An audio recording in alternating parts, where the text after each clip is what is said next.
আসসালামু আলাইকুম ওয়া রাহমাতুল্লাহি ওয়া বারাকাতুহু। আলহামদুলিল্লাহ ওয়া কাফা ওয়া সালামুন আলা ইবাদিহিল্লাযীনা ইসতাফা, আম্মা বা'দ। প্রিয় দর্শক শ্রোতাগণ, আপনারা যেখান থেকে আমাদের ইসলামিক অনুষ্ঠান দেখছেন, সবাইকে এফকিউ চ্যানেল ও মার্কাজুল ফতোয়া সেন্টার জয়নাবাড়ি হেমায়তপুর সাভার ঢাকার পক্ষ থেকে জানাচ্ছি অসংখ্য শুকরিয়া। আশরাফুল ইসলাম ঢাকা মোহাম্মদপুর থেকে প্রশ্ন করেছেন। তার প্রশ্ন হলো, কোনো ছেলে অথবা মেয়ে যদি চায় যে আমি আমার মা বাবাকে অসন্তুষ্ট রেখেই আমার নির্বাচিত পাত্র অথবা পাত্রীকে আমি বিবাহ করব, তাহলে এই সুযোগ ইসলাম আমাদের কাউকে দিয়েছেন কিনা? বিষয়টি স্পষ্টভাবে বিস্তারিত জানালে অনেক অনেক খুশি হব। আশরাফুল ইসলামকে এই প্রশ্নটি করার জন্য অসংখ্য ধন্যবাদ। তার প্রশ্ন উত্তর হলো, যদি কোনো ব্যক্তি ছেলে হোক অথবা মেয়ে হোক যদি প্রাপ্তবয়স্ক হয়, সে যদি বালেগ হয়, প্রাপ্তবয়স্ক হয়, তাহলে এক্ষেত্রে সঠিক মাসলা হচ্ছে মা বাবার অসন্তুষ্টি সে বিবাহ করতে পারবে, বিবাহ বন্ধনে আবদ্ধ হতে পারবে, মেয়েও হতে পারবে, ছেলেও করতে পারবে। তবে আমাদের একটা বিষয় খেয়াল রাখতে হবে।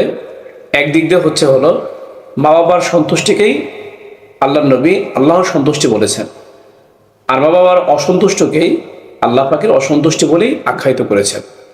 এছাড়া ওনাদের অভিজ্ঞতা অনেক। ওনারা কেন বাধা দিচ্ছেন তার মেয়েকে কোনো এক ছেলের সাথে বিবাহ বন্ধনে আবদ্ধ হতে, অথবা কোনো একটা ছেলেকে কোনো এক মেয়ের সাথে বিবাহ বন্ধনে আবদ্ধ হতে কেন নিষেধ করেছেন, এরপর তো খেয়াল রাখতে হবে।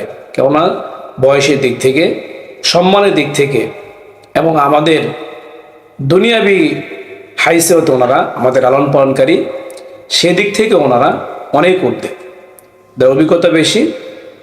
যদিও তাদের অসন্তুষ্ট বিয়ে করা প্রাপ্ত বয়সের ছেলে মেয়ের জন্য জায়েজ, কিন্তু তাদের সন্তুষ্টও খেয়াল রাখতে হবে। কেননা তাদের এই খেয়াল রাখার মধ্যেই অবশ্যই কল্যাণ রয়েছে। অভিজ্ঞতা দিক থেকে হোক, আল্লাহ পাকের রহমত পাওয়ার ক্ষেত্রে হোক।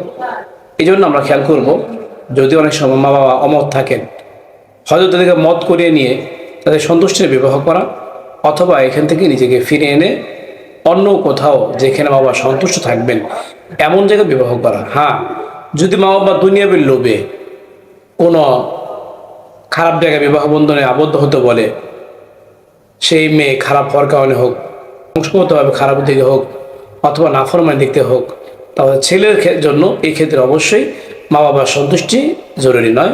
মেয়েও এই ক্ষেত্রে মা বাবার সন্তুষ্টির প্রতি লক্ষ্য রাখা জরুরি নয়। কেননা নিজেকে আল্লাহর পথে রাখা, দিনের পথে রাখা, এটাই জরুরি। আর সঙ্গিনী অথবা সঙ্গী, এদের প্রভাব অনেক রয়েছে। এদের কারণেই একটা বিবাহের মধ্যে বরকত, ভবিষ্যতের মধ্যে বরকত, এটা অনেকটাই নিহিত। এই জন্য যদি বাবা যদি নাফরমান কোনো ছেলে বা কোনো গুনাহগার কোনো ছেলে ইসলাম বহির্ভূত কাজ করে এমন করে ছেলেকে কোনো মেয়েকে দিতে চায়, অথবা কোনো ছেলেকে নাফরমান কোনো মেয়ে অথবা বেপরদাশীল কোনো মেয়েকে বিয়ে করতে চায় আর ছেলে যদি করতে না চায়, তাহলে এক্ষেত্রে বাবার সন্তুষ্টি কোনো ক্রমেই জরুরি না।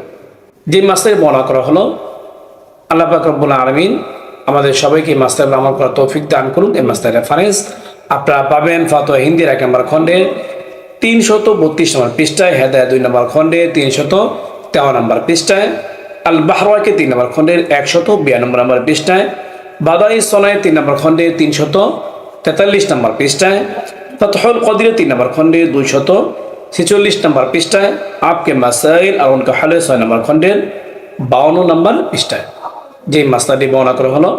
আল্লাহ পাক রব্বুল আলামিন এই মাসলাটি ভালো করে বুঝে আমাদের হায়াতে জিন্দেগিতে আমল করার তৌফিক দান করুক, আমল নেওয়ার তৌফিক দান করুক। এরকম গুরুত্বপূর্ণ ইসলামিক প্রশ্ন উত্তর জানতে চাইলে অবশ্যই আমাদের ইউটিউব চ্যানেলটি সাবস্ক্রাইব করে অবশ্যই আমাদের পাশেই থাকবেন। ভিডিওটি ভালো লাগলে লাইক ও শেয়ার করবেন। তাছাড়া আপনাদের কোনো প্রশ্ন থাকলে ইউটিউব কমেন্ট বক্সে প্রশ্ন করতে পারেন। তাছাড়াও আমাদের আরেকটি ফেসবুক পেজ রয়েছে, সেই ফেসবুক পেজে ফলো লাইক দিয়ে আমাদের পাশেই থেকে সেখানে কমেন্টে আপনারা প্রশ্ন করতে পারেন। আপনাদের প্রশ্ন উত্তর যথাসময়ে দেওয়ার চেষ্টা করব। ওমা আলাইনা ইলাল বালাগ।